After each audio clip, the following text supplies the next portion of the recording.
제가 어제 토요일 한국의 이 주요 일간지 사회면을 보게 됐었는데요. 거기에 여러 신문에서 다음과 같은 기사가 실렸었습니다. 어떤 내용이냐면요. 한 30대 남성이 자기 아내의 사촌 오빠를 살해한 혐의로 중형을 선고받은 그런 기사였습니다. 범행 이유는요. 평소에 의심이 많던 이 남성이요. 이 아내가 사촌 오빠와 불륜을 저지른 것으로 오해하고 우발적으로 저지른 일이었다고 합니다. 또 이와는 정반대로 지난달 9월 21일에는요. 이 한 50대 여성이 혼인신고 20일 만에 남편을 흉기로 살해하여 중형을 또한 선고받은 사건이 있었는데요. 이 사건 역시 의심 때문에 생긴 일이었었습니다. 이 여성은요, 남편이 자기가 다른 남자를 만난다고 의심하고 집을 나가라고 해서 화가 나서 자기도 모르게 이런 일을 저질렀다라고 그렇게 말했습니다. 또 비슷한 일이 미국에서도 지난달 12일에 일어났었는데요. 이 캘리포니아주 로스앤젤레스 북부에서 이 한 50대 남성이요. 아내의 불륜을 의심해서 아내와 아내 회사 동료, 무려 인근 사람까지 6명의 목숨을 앗아간 그런 총격 사건이 있었다고 합니다. 모두 의심이 원인이 되어서 발생한 사건입니다. 이처럼 의심은요, 쉽게 오해를 불러일으키고 이런 오해에 격한 감정이 더해지면요, 상상하기 어려운 문제가 생길 수 있습니다. 그래서 의심은요, 우리가 생각하는 것 이상으로 심각한 문제를 불러일으킬 때가 참 많이 있습니다. 이런 의심의 위험성은요, 신앙생활에 있어서도 마찬가지가 되는데요. 구원받은 우리 역시 때때로 우리 신앙과 믿음을 의심할 때가 종종 참 많이 있다는 것이죠. 내가 구원받은 것이 맞는가? 저도 그런 의심을 해본 적이 참 많이 있는데요. 또 천국과 지옥은 과연 정말 있는가? 이건 지어낸 얘기가 아닌가? 우리는 사실 나도 모르게 그런 의심을 할 때가 참 많이 있다는 것이죠. 특히 우리 인생에 어려움이 찾아오면요, 의심도 깊어집니다. 하나님이 나를 사랑하신다면서 어떻게 이런 일을 허락하실 수 있을까? 하나님이 전능하시다면서 왜 이런 문제를 미리 막아주시지 않지? 사실 우리는 이런 의심을 할 때가 참 많이 있다는 것이죠. 오늘 본문의 침례 요한 역시 마찬가지였습니다. 그는 지금 예수님에 대해서 깊은 의심에 빠진 모습을 보여주고 있습니다. 그래서 지금 메시아로 오신 예수님을 보고 선생님이 오실 그분이 맞습니까? 라고 질문하는 모습을 보여주고 있습니다. 사실 침례 요한은요, 이 신앙에 있어서 우리가 생각하는 것 이상으로 매우 대단했던 사람입니다. 우리가 잘 아시는 대로요, 세상 일에는 어떤 선천적인 재능과 은사를 가지고 태어난 사람들이 참 많죠. 그래서 공부에 예술에 운동에 있어서 이런 선천적인 재능을 가지고 태어난 사람들이 참 많습니다. 여러분 주변에 그런 분들 보신 적이 분명히 있으실 것입니다. 마찬가지로 신앙에 있어서도요, 이 선천적인 재능과 은사를 가지고 태어나는 사람들이 있습니다. 하나님께서 특별히 그런 복을 주는 사람들이 있다는 것이죠. 그래서 우리가 잘 아시는 대로 구약에 모세라든가 또 사무엘이라든가 또 신약에는 바울과 같은 그런 사람들을 들 수 있죠. 자, 그러나 이 중에서도요, 침례 요한이 바로 가장 대표적인 사람이다라고 그렇게 부를 수 있습니다. 그 이유가 있습니다. 왜냐면요, 그는 가장 먼저 이 훌륭한 신앙의 집안 출신이었기 때문에 그렇죠. 자, 제가 오늘 침례 요한의 그 삶에 대해서 일대기적으로 그것을 8개로 나누어서 이 주보에 적어봤는데 한번 주보를 봐주시면 감사하겠습니다. 우리가 침례 요한에 대해서 이해하시기 쉽게 제가 이렇게 정리를 했는데요. 가장 먼저 우리 1번 누가복음 1장 5절부터 6절 말씀 보시면요. 그의 집안이 참 훌륭했다. 신앙에 있어서 훌륭한 부모 밑에서 태어났다라는 것을 보여주고 있죠. 5절 6절 보시면 이렇게 말씀하고 계십니다. 유대왕 헤롯 시대에 아비야의 계열의 사가랴라는 이름의 어떤 제사장이 있었는데 그 아버지 이름이 사가랴죠. 그의 아내는 아론의 딸들에게 속하였고 그녀의 이름은 엘리사벳이더라. 자, 6절인데요. 그들이 둘 다 주의 모든 명령과 규례 안에서 흠없이 걸으며 하나님 앞에 의롭더라. 여기서 우리 6절 조심해서 보실 부분이 있는데요. 그들이 둘 다 주의 모든 명령과 규례 안에서 흠없이 걸었기에 하나님 앞에 의롭더라. 이렇게 말씀하고 있지 않다는 것이죠. 예. 그들이 흠없이 걸었기 때문에 하나님 앞에서 의로워진 사람이 아니라는 겁니다. 예. 명령 앞에서 흠없이 걸으며 하나님 앞에서 의롭더라. 이렇게 얘기하고 있죠.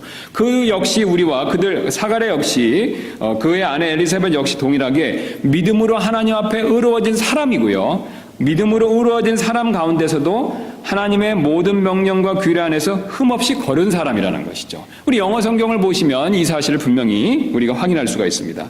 또한 이 놀랍게도 침례 요한은요, 이삭처럼요, 아브라함의 아들인 이삭처럼 기적적으로 태어난 사람이었습니다. 그래서 1장 밑으로 내려가셔서 2번 7절 말씀 보시면요, 엘리사벳이 수태하지 못하므로 그들에게는 아이가 없었고 이제 그들이 둘 다 매우 연로하더라.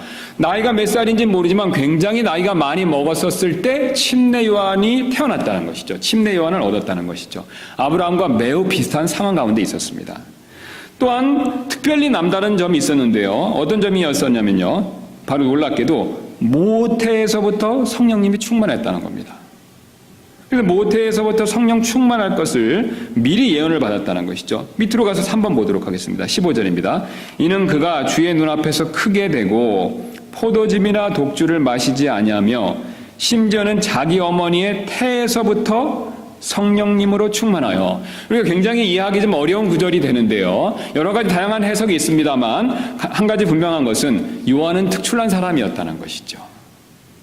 그래서 모태에서부터 성령님으로 충만함을 받는 그런 아주 신앙이 있어서 특출난, 걸출한 그런 사람이었다는 것이죠. 그래서 그가 모태에서 성령 충만한 구체적인 모습을 누가복음 1장 39절 44절이 가르쳐주고 있는데요. 밑으로 내려가셔서 4번 되겠습니다. 41절 말씀 보시면 엘리사벳이 마리아의 문안을 들을 때 아이가 그녀의 태 속에서 뛰노니라. 엘리사벳이 성령님으로 충만하여. 자, 지금 엘리사벳이 먼저 침례 요한을 갖고요. 늙은 나이가 연로했는데 침례 요한을 거의 기적적인 방법으로 가질 수 있게 되었고, 그 다음에 잘 아시는 대로 마리아는 성령님을 통해서 처녀임에도 불구하고 예수님을 갖게 되었습니다. 둘 다 아이를 가졌는데 갖는 방법은 차이가 있었다는 것이죠. 매우 연로했지만 자연적인 방법으로 엘리사벳은 아이를 가졌고요. 마리아는 어떻습니까? 요셉과 관계없이 성령님을 통해서 예수님을 가졌다는 거죠. 자, 그런데 더 놀라운 사실은요, 그런 엘리사벳, 지금 침례 요한을 태에 품고 있는 엘리사벳이 또 성령님을 통해서 예수님을 잉태한 마리아를 찾아갔었을 때 아기가 그녀의 태 속에서 뛰놀았다라고 그렇게 얘기하고 있습니다. 그 다음에 이어지는 44절에요. 보라, 내 문안하는 소리가 내 귀에 들릴 때 즉시로 아기가 내 태 속에서 기뻐 뛰놀았도다. 성령님의 역사하심을 통해서 뱃속에서부터 예수님, 이 마리아의 태 속에 계신 예수님의 그 사실로 인해서 성령님을 통해서 기뻐 뛰놀았다라는 것을 말씀해주고 있죠. 우리가 완전히 이해하기는 어렵지만 어쨌든 한 가지 분명한 것은요, 이 침례 요한은 굉장히 남달랐던 사람이라는 것이죠. 자, 그 다음에 그가 그렇게 남달랐기 때문에 사람들도 그를 크게 기대하는 모습을 1장 66절이 보여주고 있죠. 그 밑으로 내려가서 5절 말씀 5번 보시면요, 그 말들을 들은 모든 사람이 그것들을 마음속에 두며 이르되 앞으로 이 아이가 어떤 아이가 될까 하더라. 주의 손이 그와 함께 하더라. 어렸을 적부터 이렇게 특출났고 남달랐기 때문에 사람들이 그에 대해서 많은 기대를 했다는 것이죠. 이런 선천적인 은사로 그는요, 대단한 사역을 행했다라는 것을 이어서 성경에 보여주고 있습니다. 바로 하나님의 말씀을 능력 있게 선포했죠. 자, 여러분, 잘 아시는 대로 침례 요한은요, 400년 동안 하나님 말씀이 없는 침묵기 이후에 하나님의 말씀을 전한 첫 번째 대언자가 됩니다. 그럼 굉장히 놀라운 사실이지 않습니까? 400년 동안 하나님께서 어떤 대언자도 보내지 않고 말씀을 주신 적이 없었다는 거죠. 근데 400년 동안 침묵기 후에 첫 번째로 보낸 사람이 침례 요한인데요, 그의 말씀에는 굉장한 능력이 있었다는 것이죠. 그래서 그 말씀이 어떻게 굉장했는지 대단했는지 이어서 밑으로 내려가서 6번이 그것을 보여주고 있습니다. 그때 그가 자기에게 침례를 받으러 나오는 무리에게 이르되 오 독사들의 세대야, 누가 너에게 경고하여 다가오는 진노를 피하게 하더냐. 여러분, 성경을 보신 분들은 아시겠지만요, 이 하나님이 보낸 대언자 중에서요, 선지자 중에서요, 회개하러 오는 사람들에게 독사의 세대들이다라고 그렇게 꾸짖는 사람이 없었습니다. 침례 요한만 담대하게 그런 말씀을 선포했다는 거죠. 그래서 이어지는 8절에요. 그러므로 회개에 합당한 열매를 맺고 너희 속으로 우리에게는 아브라함이 우리 아버지로 있다 하고 말하기 시작하지 말라. 내가 너희에게 이르노니 하나님께서 능히 이 돌들로도 아브라함에게 자손들을 일으키실 수 있느니라. 여러분, 이 돌들로 아브라함 자손을 일으킬 수 있다는 얘기는요, 구약에서 하나님, 신약에서 예수님, 주님 외에는 하신 적이 없는 말씀입니다. 감히 주님만이 하실 수 있는 말씀을 그가 선포했다는 거죠. 굉장한 말씀이지 않습니까? 그러면서 9절에 이렇게 말씀하는데요. 이제 또한 도끼가 나무들의 뿌리에 놓였으니 그러므로 좋은 열매를 맺지 아니하는 나무마다 찍혀 불 속에 던져지느니라 하니라. 예, 도끼가 놓여 있으니 회개하지 않는 자는 찍어서 불에 던진다 라고 이렇게 경고하고 있죠. 굉장히 놀라운 말씀이지 않습니까? 굉장히 강력한 선포의 말씀이지 않습니까? 그래서 그의 말씀이 얼마나 강력했던지요, 이 사람들이요, 표적이 없어도 침례 요한의 말씀을 믿기 시작했다는 거죠. 자, 여러분, 우리 잘 아시는 대로 이스라엘 백성들은요, 하나님께 약속받은 바가 있죠. 하나님이 대언자를 보내면요, 대언자라는 증거로 반드시 표적을 주시겠다라고 그렇게 약속하신 적이 있습니다. 그래서 그 약속의 근거에서요, 이 대언자가 오면요, 하나님께 온 대언자가 맞는지 항상 유대인들은요, 표적을 요구했습니다. 그래서 어떤 대언자가 하나님 말씀을 전하면요, 네, 일리 있는 말씀입니다. 좋은 말씀입니다. 자, 표적을 보여주십시오. 이렇게 요구했다는 것이죠. 그런데 침례 요한이 400년 만에 처음으로 하나님 말씀을 선포했는데요, 너무나도 강력했기에 사람들이 의심할 수가 없었습니다. 마음의 찔림을 받았다는 거죠. 그래서 감히 표적을 달라고 그런 말을 못했다는 것이죠. 그래서 유일하게요, 이 대언자들 중에서 표적 없이 말씀만 선포한 그런 놀라운 능력을 가진 대언자였다는 것이죠. 자, 그래서 그가 얼마나 강력하게 말씀을 선포했던지 그 결과가 7번에 나오는데요. 한번 가서 보도록 하겠습니다. 그때 예루살렘과 온 유대와 요르단 사방의 온 지역이 그에게 나가 자기 제대를 자백하며 요르단 속에서 그에게 침례를 받더라. 자, 여러분, 구약부터 성경을 많이 보신 분들은 아시겠는데요, 이 말씀을 선포해도, 구약의 대언자들이 말씀을 선포해도요, 이스라엘 백성들이 잘 회개를 안 합니다. 부분적으로 하고요, 아니면 반대해서 대언자를 죽이는 경우가 참 많았습니다. 그런데 침례 요한이요, 400년 만에 와서 하나님 말씀을 선포하자요, 놀랍게도 예루살렘과 온 유대와 요르단 사방의 온 지역이 나가서 회개했다는 겁니다. 그의 강력한 말씀의 선포에 많은 사람들이 뉘우치고 주님께 왔다는 것이죠. 그리고 그의 모든 사역의 초점은요, 바로 그리스도께 사람들을 인도하는데 그것에 맞췄다는 것이죠. 그래서 요한이 그 사실을 잘 기록하고 있는데요. 밑으로 내려가서 8번 보겠습니다. 그래서 이 침례 요한의 사역의 핵심이 무엇인지 사도 요한이 보여주고 있는데요. 하나님께서 보내신 사람이 있었는데 그의 이름은 요한이더라. 바로 그가 증언하러 왔으니 이것은 그 빛에 대해 증언하여 모든 사람이 자기를 통해 믿게 하려 함이라. 자, 그가 온 목적이 바로 뭐냐면 빛이신 예수님을 믿게 하겠다. 그것이 목적이라고 말씀하시죠. 그 다음에 밑으로 가서 26절입니다. 요한이 그들에게 대답하여 이르되 나는 물로 침례를 주거니와 너희가 알지 못하는 한 분이 너희 가운데 서 계시니 곧 내 뒤에 오시지만 나보다 앞서신 분이시라. 나는 그분의 신발끈을 풀 자격도 없노라 하더라. 지금 이 침례 요한이요, 예수님의 선지하심을 이미 성령님을 통해서 깨닫고요, 그분이 나보다 늦게 오지만 사실은 그분은 나보다 영원 전부터 있었다라는 사실을 간증하고 있죠. 자, 그러면서 29절에 놀라운 사실을, 예수님에 대한 사실을 우리에게 가르쳐주고 있는데요. 다음날 요한이 예수님께서 자기에게 오시는 것을 보고 이르되 세상 죄를 제거하시는 하나님의 어린 양을 보라. 바로 예수님께서 구원자이시다라는 사실을 명확하게 알고 사람들에게 분명하게 제시하고 있죠. 그러면 30절 이렇게 얘기하고 있습니다. 내가 말하기를 내 뒤에 오시는 분이 있는데 그분께서 나보다 앞서신 것은 그분께서 나보다 먼저 계셨기 때문이라 하며 언급한 분이 곧 이분이라. 예, 지금 다가오는 예수님이 자기가 선포한 그분이다라고 분명하게 선언하고 있지 않습니까?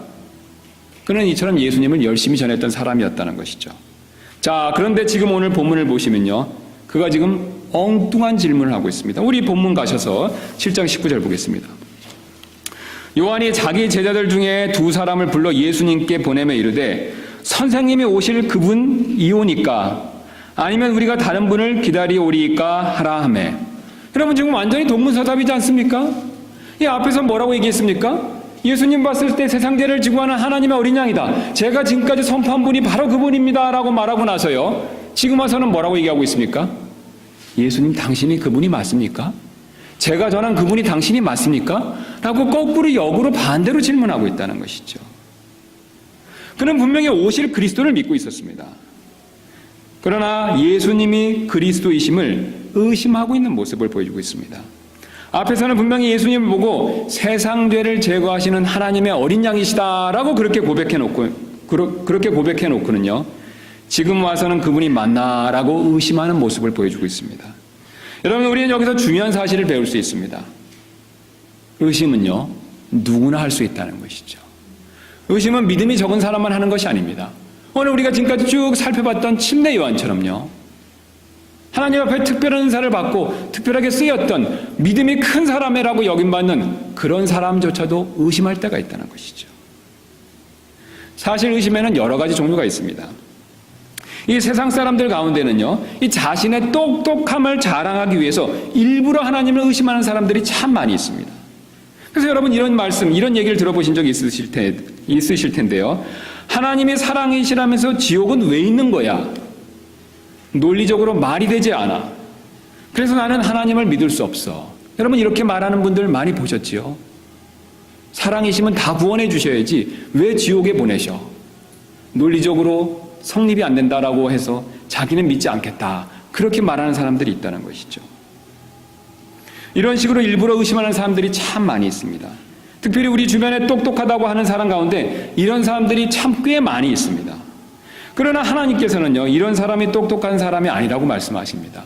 오히려 어리석은 사람이다라고 다음과 같이 말씀하십니다. 시편 14편 1절인데요.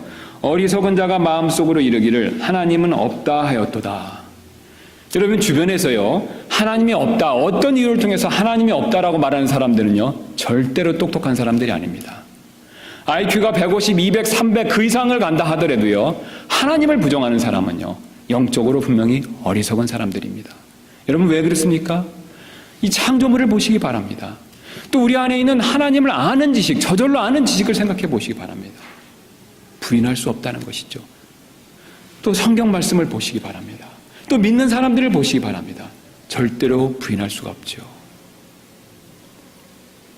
반면 또한 하나님을 믿고 싶은데요, 잘 믿어지지 않아서 의심하는 사람들도 있죠. 특히 예수님을 믿고 싶은데 이 하나님 말씀에 대한 걸림돌들이 있습니다. 그래서 여러 가지 의심이 생겨서 잘 믿어지지 않는 그런 부류의 사람들도 있죠.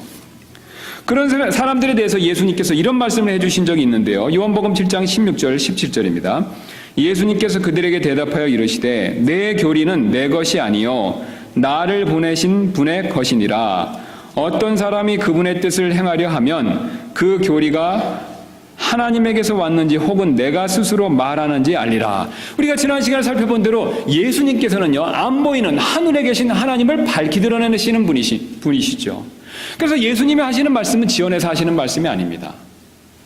하나님께서 하라고 하신 말씀을 그대로 전달하시는 거죠. 그래서 하나님에 대해서 알고 싶으면요, 하나님에 대해서 알고 구원받고 싶으면요, 예수님 말씀을 꼼꼼히 생각해 보라는 거죠. 왜냐하면 예수님 말씀은요, 하나님의 말씀이고 하나님의 말씀이기 때문에 진리입니다. 거짓이 없다는 거죠. 아무리 의심해도요, 거기서 잘못된 것을 발견할 수가 없습니다. 고의적으로 믿지 않으려고 하지 않는 이상 정직한 마음에 겸손한 마음을 가지고 하나님 말씀을 살피면요, 때가 되었었을 때 믿어진다는 것이지요. 그리고 끝으로 믿는 자가 어려운 상황에 처했었을 때 하나님을 의심하는 경우가 있습니다. 오늘 요한이 한 의심은 바로 이런 종류의 의심에 해당됩니다. 왜냐하면요, 요한은 지금 감옥에 갇혀있기 때문에 그렇습니다. 우리 마태복음 잠깐 가서 살펴보도록 하겠습니다. 오늘 누가복음과 똑같은 내용이 마태복음에 나와 있는데요. 마태복음 11장 2절 3절입니다.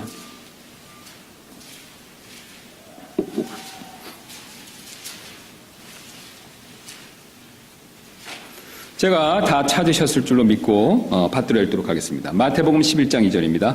이제 요한이 감옥에서 그리스도께서 행하신 일들을 듣고 자기 제자들 중에 두 사람을 보내어 그분께 이르되 선생님이 오실 그분이니 오니까 아니면 우리가 다른 분을 기다리오리까 하니. 여러분 지금 누가복음하고 본문과 똑같지 않습니까? 한 가지 첨가된 게 있죠. 한 가지 차이점이 있죠. 어떤 내용이 됩니까?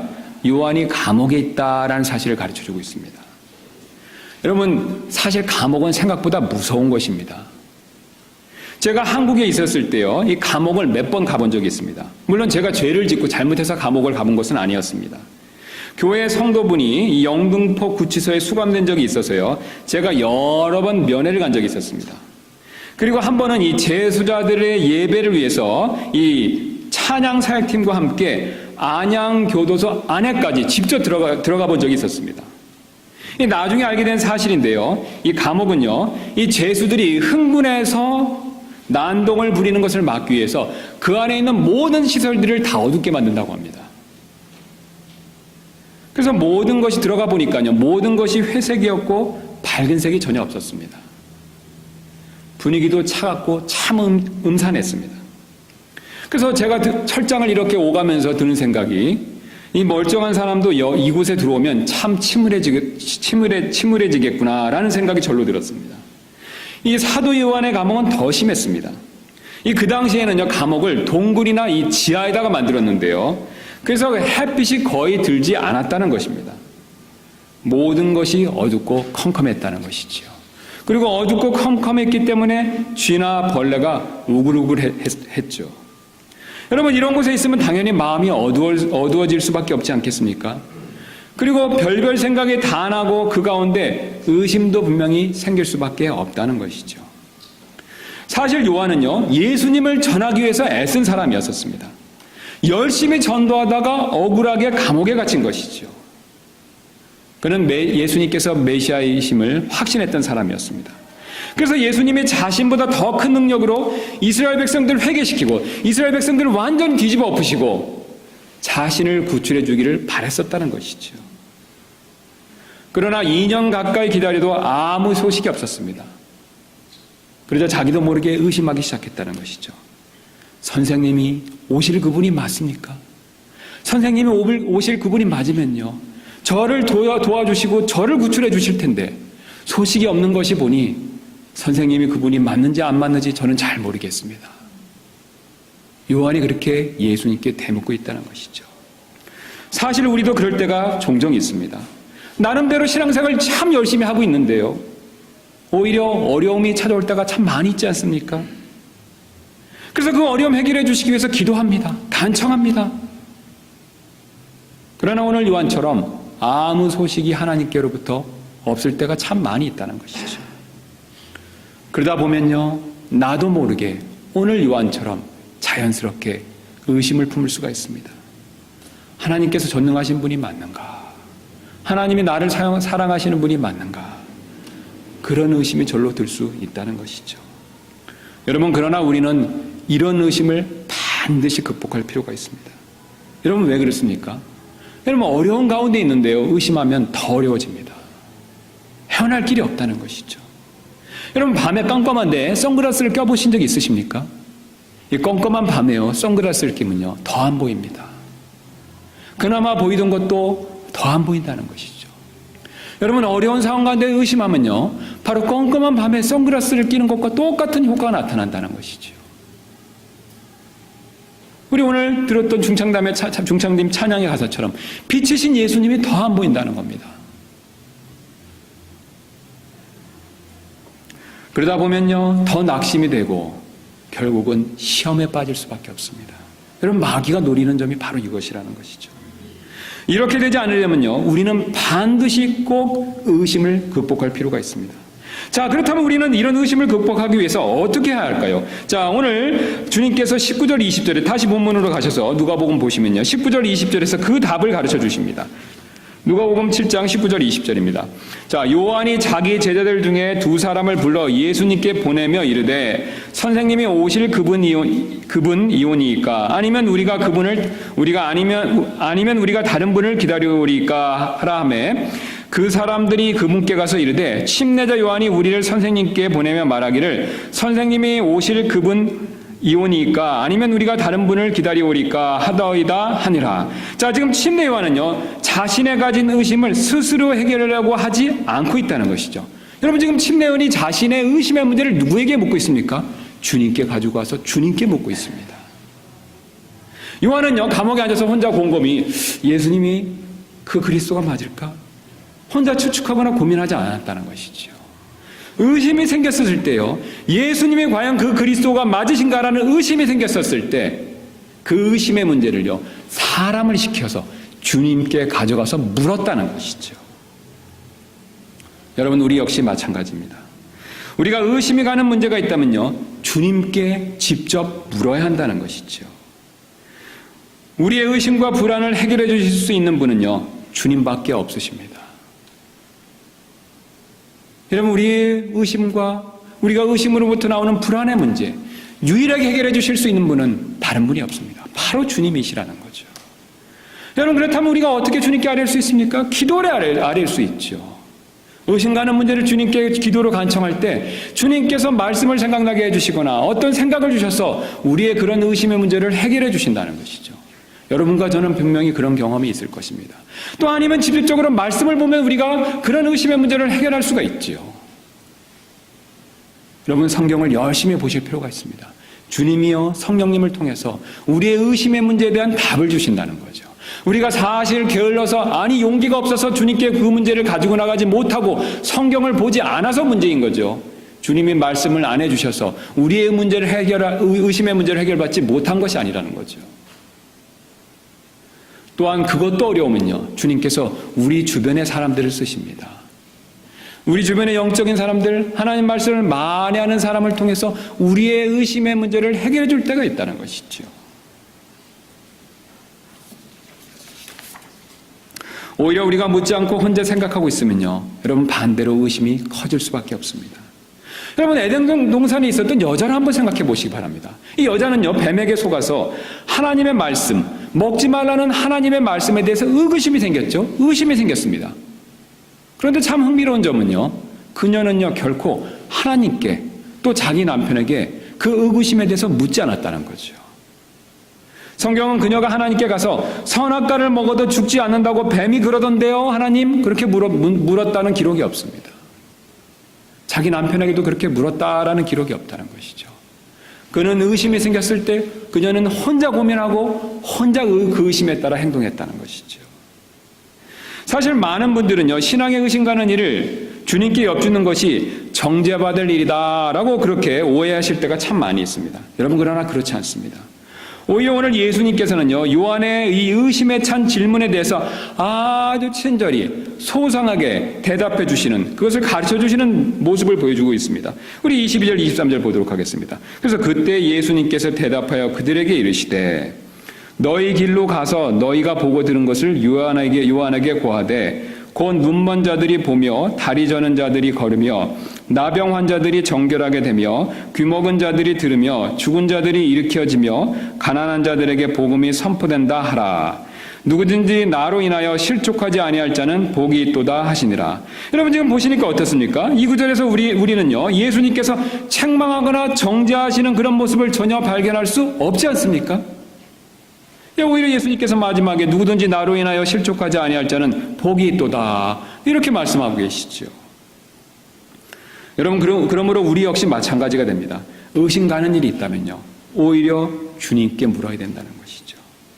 여러분, 한번 욥을 생각해 보시기 바랍니다. 욥은요, 인생의 어려움이 찾아오자 자신에게 왜 주님이 그런 어려움을 주셨는지 그 의심에 찬 질문들을 주님의 앞에 한없이 쏟아놓는 그런 모습을 욥께서 우리가 그것을 보여주고 있습니다. 욥기의 대부분의 내용이 그 내용이죠. 그러나 하나님께서는 결코 단 한 번도 그런 욥을 정죄하지 않으셨다는 것이죠. 다윗의 시편을 봐도 마찬가지가 됩니다. 다윗 역시 어려움 가운데 있었을 때 하나님께 의심에 찬 질문들을 참 많이 하죠. 그러나 하나님은 결코 그를 정죄하지 않으셨다는 것이죠. 사실 많은 분들이요, 이 믿음의 반대는 의심이다라고 그렇게 생각하실 때가 많습니다. 비슷하지만 정확하진 않죠. 오히려 믿음의 반대는 불신이 됩니다. 이 불신은 믿기를 일부러 거절하는 마음의 상태죠. 반면 의심은요, 이 확신의 부족이 됩니다. 그러니까 믿고 싶은데 확신이 부족한 것이죠. 주님은 이 점을 잘 알고 계십니다. 그래서 의심가는 일이 있다면요, 주님께 가지고 나오기를 원하신다는 것이죠. 너에게 확신이 부족하냐? 나에게 가지고 나오라는 것이죠. 내가 그 부분에 대해서 확신을 주겠다라고 그렇게 말씀하신다는 거죠. 그리고 우리가 이렇게 물을 때 주님께서는요, 책망 대신 오히려 위로와 격려를 분명히 해주시는 분이 됩니다. 그래서 우리 이어서 7장 24절부터 28절 보시면요, 주님께서 이 침례 요한에 대해서 위로와 격려의 말씀을 해주시는 내용을 우리가 분명히 확인해 볼 수가 있습니다. 24절입니다. 요한의 사자들이 떠난 뒤에 그분께서 사람들에게 요한에 대하여 말씀하기 시작하시되 너희가 무엇을 보려고 광야에 나갔느냐? 바람에 흔들리는 갈대냐? 그러나 너희가 무엇을 보려고 나갔느냐? 부드러운 옷을 입은 사람이냐? 보라, 화려하게 차려입고 호화롭게 사는 자들은 왕들의 뜰에 있느니라. 자, 지금 요한에 대해서 계속 말씀하고 계시는데 26절입니다. 그러나 너희가 무엇을 보려고 나갔느냐? 대언자냐? 그러하다. 내가 너에게 이르노니 대언자보다 훨씬 더 나은 자니라. 자, 지금 요한에 대해서 어떻게 칭찬하고 계십니까? 대언자는 대언자인데 대언자보다 그가 더 훨씬 낫다는 것이죠. 여러분 참 놀랍지 않습니까? 요한이 의심에 차서요, 예수님 맞습니까? 그렇게 의문을 품고 있는 그 시점에 그 의문을 주님께 가지고 나오자요, 하나님께서 놀랍게도, 예수님께서 놀랍게도 그를 책망하시는 것이 아니라 그가 대언자보다 나은 사람이다 라고 위로해주고 계시다는 것이죠. 이어서 27절입니다. 기록된 바 보라, 내가 내 사자를 내 얼굴 앞에 보내노니 그가 내 앞에서 내 길을 예비하리라 하신 말씀이 가리키는 자가 곧 이 사람이니라. 내가 너희에게 이르노니 여자에게서 태어난 자들 가운데 침례자 요한보다 더 큰 대언자가 없도다. 여러분 놀라운 말씀이지 않습니까? 예수님께서 요한에 대해서 칭찬하셨던 시점이요, 그에게 의심이 생겼고요, 그 의심을 주님께 가져왔고요, 주님께서 그것을 받아주시고 그것을 위로해 주시면서 해주셨던 말씀이 된다는 것이죠. 예수님은 분명히 두 번이나 요한을 위로하고 격려하는 말씀을 해주셨습니다. 침례 요한, 너 그것밖에 못해? 네 믿음이 그것밖에 되지 않아? 라고 그렇게 책망하지 않으셨다는 거죠. 오히려 대언자 중에서, 여자에게 태어난 자 중에서 가장 큰 자다 라고 격려해 주셨습니다. 여러분 왜 그렇습니까? 예수님은 절대로 우리를 버리는 분이 아니시기 때문에 그렇다는 것이죠. 비록 우리는 때때로 예수님을 의심할 때가 있습니다. 그러나 우리 예수님은요, 절대로 우리를 의심하지 않으십니다. 비록 우리는 때때로 예수님을 베드로처럼 부인할 때가 있습니다. 그러나 우리 예수님은요, 절대로 우리를 부인하지 않으십니다. 왜냐하면요, 주님과 우리 사이에는요, 이제 그 어떤 것도 끊을 수 없는 그런 사랑의 관계에 있기 때문에 그렇습니다. 여러분 제가 자주 보여드리는 방법대로 우리 예수님께서 손을 내미시고 우리가 그것을 통해서 잡았습니다. 그래서 우리가 주님을 의심하고 손을 놓을 때가 있다는 것이죠. 그러나 주님은 절대로 놓지 않으신다는 것입니다. 주님은 우리를 항상 붙들고 계십니다. 바울은 이 사실을 이렇게 말씀하고 있는데요, 로마서 8장 35절입니다. 누가 우리를 그리스도의 사랑에서 떼어놓으리요? 환난이나 공경이나 핍박이나 기근이나 벌거벗음이나 위험이나 칼이랴. 우리 인생에 겪는 그 어떤 어려움을 통해서 우리 마음에 의심이 생겼다 하더라도요,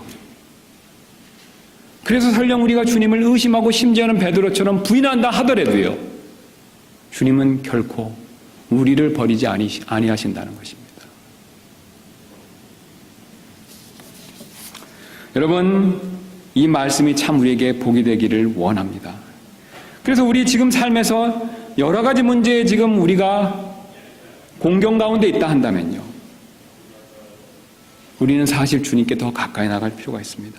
가정에 문제가 있고 직장에 문제가 있고 믿음에 문제가 있다면요, 그래서 하나님에 대한 의심이 지금 생겼다면요, 우리는 예수님께 그런 의심의 문제를 가지고 나아갈 필요가 있다는 것이죠. 예수님은 우리의 의심을 나무라지 않으십니다. 오히려 그런 의심을 요한처럼 주님께 가지고 나와 묻기를 원하신다는 것이죠.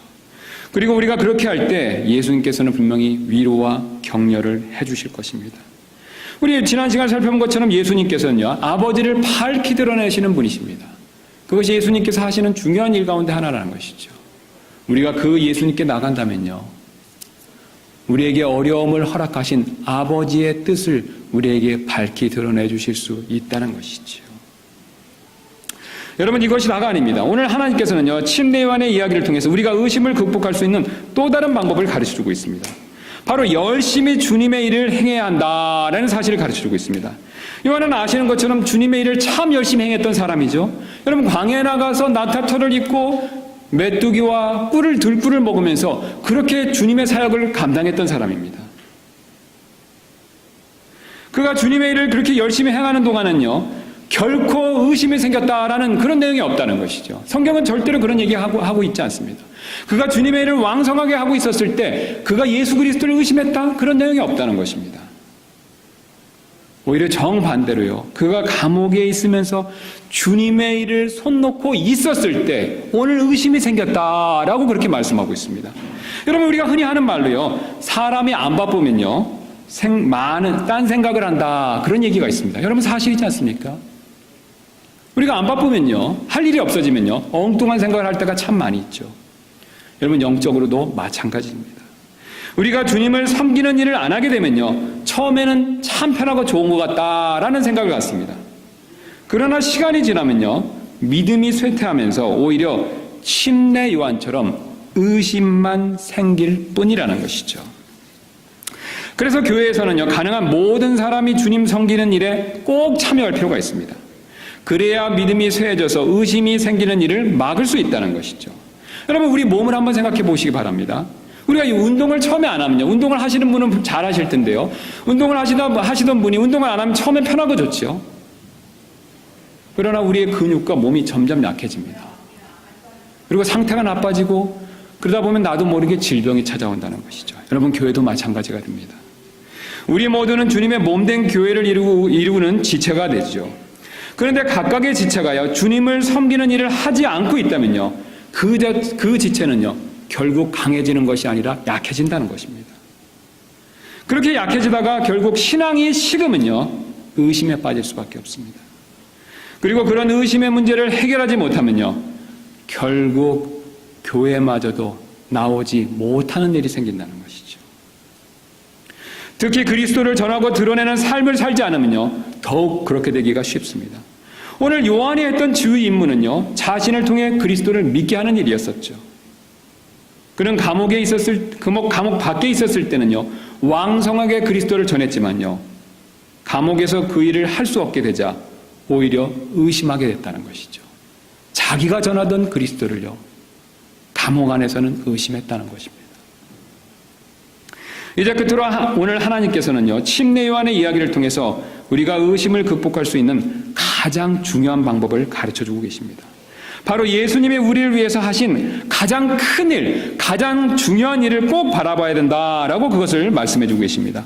오늘 예수님께서는 의심하는 요한에게 자신의 행하신 일을 바라봐야 된다라고 그렇게 말씀하셨습니다.